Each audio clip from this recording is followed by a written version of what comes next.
भारत में पंचायती राज का उद्भव। भारत में पंचायत राज के इतिहास को विश्लेषणात्मक दृष्टिकोण से निम्नलिखित कालक्रमों में विभाजित किया जा सकता है। वैदिक युग। प्राचीन संस्कृत शास्त्रों में पंचायतन शब्द का उल्लेख मिलता है, जिसका अर्थ है एक आध्यात्मिक व्यक्ति सहित 5 व्यक्तियों का समूह। वेद में स्थानीय स्व इकाइयों के रूप में सभा, समिति और विदत का उल्लेख मिलता है। ये स्थानीय स्तर के लोकतांत्रिक निकाय थे। राजा कुछ कार्यों और निर्णयों के संबंध में इन निकायों की स्वीकृति प्राप्त किया करते थे। महाकाव्य युग भारत के 2 महान महाकाव्य काल को इंगित करता है, रामायण और महाभारत। रामायण के अध्ययन से संकेत मिलता है कि प्रशासन 2 भागों, पुर और जनपद अर्थात नगर और ग्राम में विभाजित था।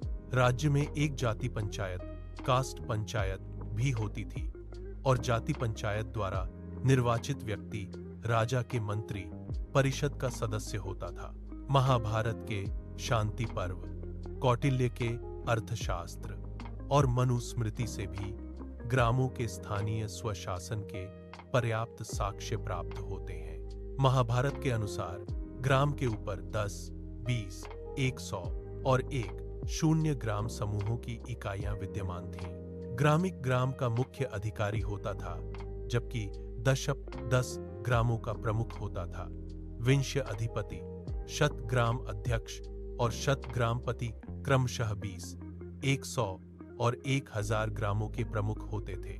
वे स्थानीय स्तर पर कर एकत्र करते थे और अपने ग्रामों की रक्षा के लिए उत्तरदायी थे। प्राचीन काल। कौटिल्य के अर्थशास्त्र में ग्राम पंचायतों का उल्लेख मिलता है। नगर को पुर कहा जाता था और इसका प्रमुख नागरिक होता था।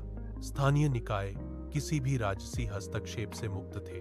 मौर्य तथा मौर्योत्तर काल में भी ग्राम का मुखिया वृद्धों की एक परिषद, काउंसिल ऑफ एल्डर्स की सहायता से ग्रामीण जीवन में एक महत्वपूर्ण भूमिका का निर्वहन करता रहा।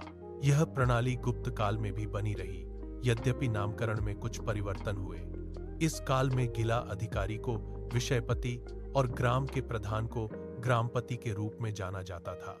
इस प्रकार प्राचीन भारत में स्थानीय शासन की एक सुस्थापित प्रणाली विद्यमान थी, जो परंपराओं और रीति रिवाजों के एक निर्धारित रूपरेखा के आधार पर संचालित होती थी। यहाँ यह उल्लेख करना भी महत्वपूर्ण है कि पंचायत के प्रमुख के रूप में, यहाँ तक कि सदस्यों के रूप में भी स्त्रियों की भागीदारी का कोई संदर्भ प्राप्त नहीं होता। मध्यकाल। सल्तनत काल के दौरान दिल्ली के सुल्तानों ने अपने राज्य को प्रांतों में विभाजित किया था, जिन्हें विलायत कहा जाता था। ग्राम के शासन के लिए 3 महत्वपूर्ण अधिकारी होते थे। 1. प्रशासन के लिए मुकद्दम। 2. राजस्व संग्रह के लिए पटवारी। 3. पंचों की सहायता से विवादों के समाधान के लिए चौधरी। ग्रामों को स्वशासन के संबंध में अपने अधिकार क्षेत्र के भीतर पर्याप्त शक्तियां प्राप्त थी। मध्यकाल में मुगल शासन के तहत जातिवाद और शासन की सामंतवादी प्रणाली ने धीरे धीरे ग्रामीण स्वशासन को नष्ट कर दिया। पुनः यह उल्लेखनीय है कि मध्यकाल में भी स्थानीय ग्राम प्रशासन में स्त्रियों की भागीदारी का कोई उल्लेख प्राप्त नहीं होता। ब्रिटिश काल। ब्रिटिश शासन के अंतर्गत ग्राम पंचायतों की स्वायत्तता समाप्त हो गई और वे कमजोर हो गए। वर्ष 1870 में भारत में प्रतिनिधि स्थानीय संस्थाओं का उद्भव हुआ। वर्ष 1870 के प्रसिद्ध मेयो प्रस्ताव, मेयोज रेजोल्यूशन ने स्थानीय संस्थाओं की शक्तियों और उत्तरदायित्वों में वृद्धि कर उनके विकास को गति दी। वर्ष 1870 में ही शहरी नगरपालिकाओं में निर्वाचित प्रतिनिधियों की अवधारणा को प्रस्तुत किया गया। वर्ष 1857 के विद्रोह ने शाही वित्त पर भारी दबाव बना दिया था और स्थानीय सेवा को स्थानीय कराधान से वित्तपोषित करना आवश्यक माना गया। इस प्रकार यह राजकोषीय मजबूरी थी कि विकेंद्रीकरण पर लॉर्ड मेयो के प्रस्ताव को स्वीकार कर लिया गया। मेयो द्वारा उठाए गए कदमों का अनुसरण करते हुए लॉर्ड रिपन ने वर्ष 1882 में इन स्थानीय संस्थाओं को उनका अत्यंत आवश्यक लोकतांत्रिक ढांचा प्रदान किया।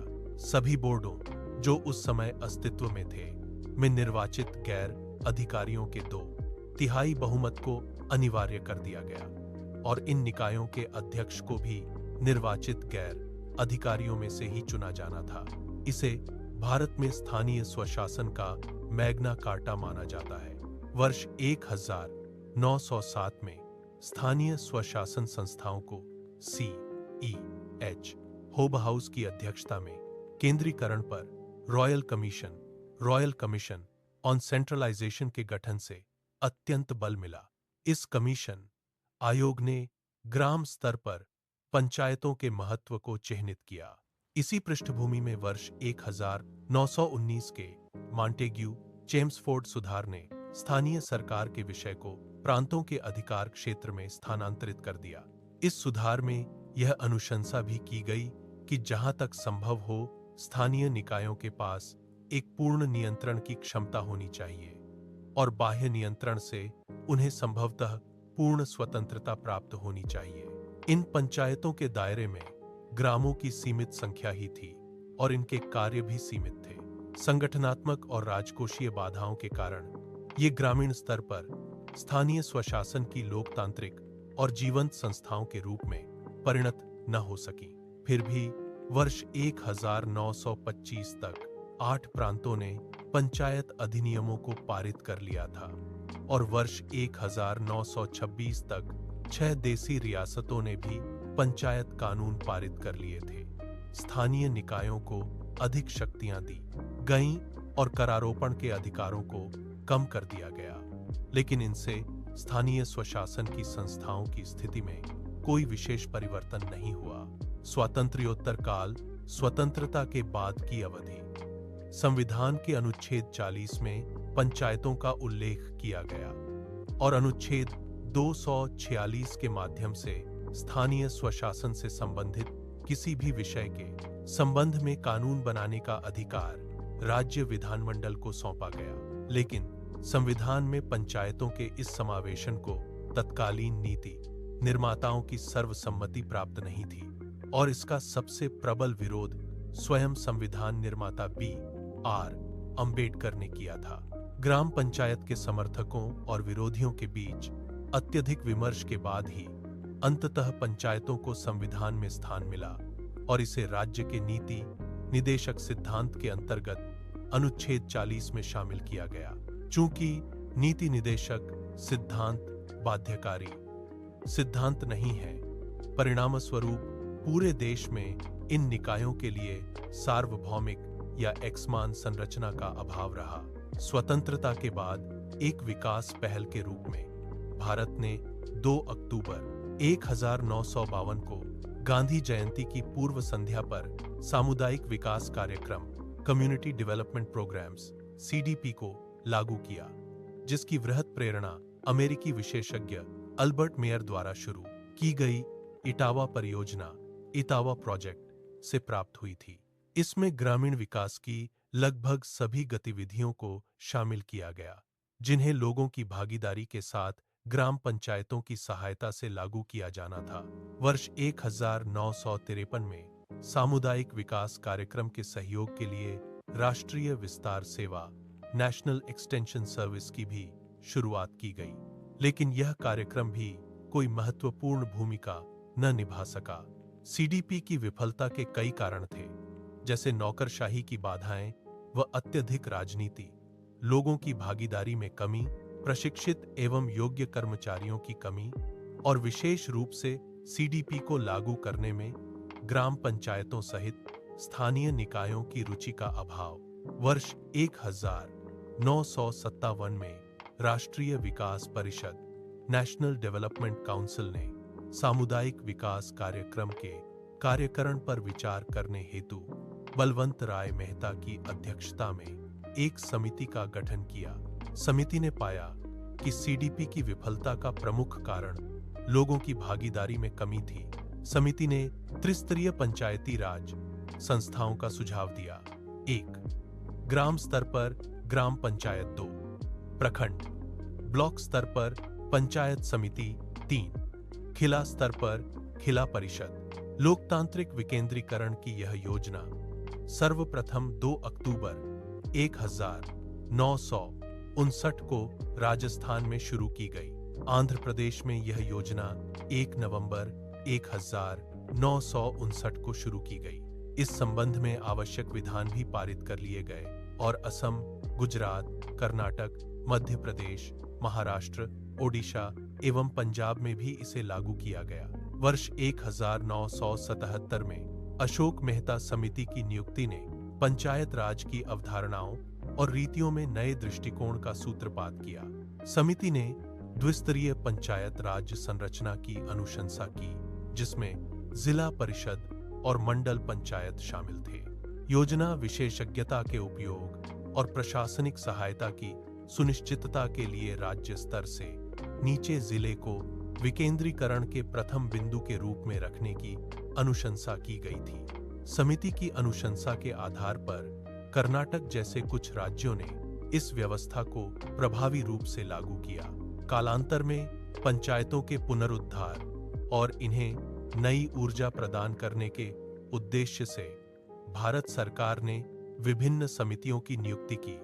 इनमें से कुछ सबसे महत्वपूर्ण समितियां थीं: हनुमंतराव समिति 1983 जी.वी. के. राव समिति 1985 एल.एम. सिंघवी समिति 1986 केंद्र राज्य संबंधों पर सरकारिया आयोग 1988 पी.के. थुंगन समिति 1989 हरलाल सिंह खर्रा समिति 1990 जी.वी.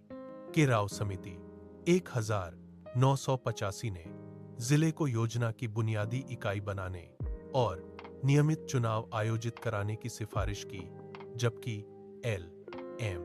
सिंघवी ने पंचायतों को सशक्त करने के लिए उन्हें संवैधानिक दर्जा प्रदान करने तथा अधिक वित्तीय संसाधन सौंपने की सिफारिश की। संशोधन का चरण 64वें संशोधन विधेयक 1989 के साथ शुरू हुआ, जिसे राजीव गांधी सरकार द्वारा पंचायत राज संस्थाओं को सशक्त बनाने के उद्देश्य से प्रस्तुत किया गया था, लेकिन यह विधेयक राज्य सभा में पारित नहीं हो सका। संविधान 74वां संशोधन विधेयक पंचायत राज संस्थाओं और नगर पालिकाओं के लिए एक संयुक्त विधेयक वर्ष 1990 में प्रस्तुत किया गया था, लेकिन इसे कभी सदन में चर्चा के लिए नहीं लाया गया। प्रधानमंत्री पी.वी. नरसिम्हा राव के कार्यकाल के दौरान सितंबर 1991 में 72वें संविधान संशोधन विधेयक के रूप में एक व्यापक संशोधन प्रस्तुत किया गया। 73वें और 74वें संविधान संशोधन को दिसंबर 1992 में संसद द्वारा पारित कर दिया गया। इन संशोधनों के माध्यम से ग्रामीण और शहरी भारत में स्थानीय स्वशासन की नींव डाली गई। 24 अप्रैल 1993 को संविधान 73वां संशोधन अधिनियम 1992 और 1 जून 1993 को संविधान 74वां संशोधन अधिनियम 1992 के रूप में ये कानून प्रवर्तित हुए।